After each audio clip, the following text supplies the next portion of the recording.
First of all, I wanted to give a huge thank you to everyone who interacted with my last video. The response was so much more positive than I could have ever imagined, and going through and reading everybody's stories, whether they went through something similar or are currently going through something similar in their lives, was really reassuring and made me feel so much more secure and happy with my decision. To be honest, at first I was feeling a little ashamed about the whole situation, but after reading everybody's stories, it really showed that, you know, just because it didn't work out the way I wanted it to doesn't mean it won't work out in the future. All of that aside, if you've been following along, I've been working on this pillow sculpture for a really long time now. I knew since the initial sketch that I really wanted to include a wet felted ruffle around the outside of the pillow, so you can see me jumping back into hand making my felt, which I've done before, and I really wanted to try something different with this, which as you can see here, I cut this sort of spiral into it to make it all into one really long piece. I cut it when I would say it was about halfway done felting, that way I could keep felting it to kind of get these nice felted edges all the way around that I really like. If you have ever made a ceramic handle, it was kind of a similar process to that. I was just kind of straight up stroking this shit, I'm not gonna lie. This actually didn't take nearly as long as I thought it was going to, and once I got that done, I started pinning up all of the ruffles in place.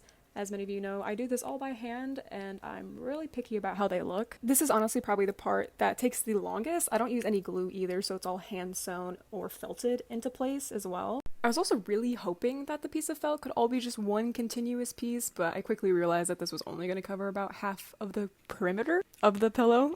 So I got to work making a second piece, and here it is all pinned into place. And I'll be spending some time over the weekend felting and sewing it all into place. I also have plans to use this really pretty wool roving that I've had for a while.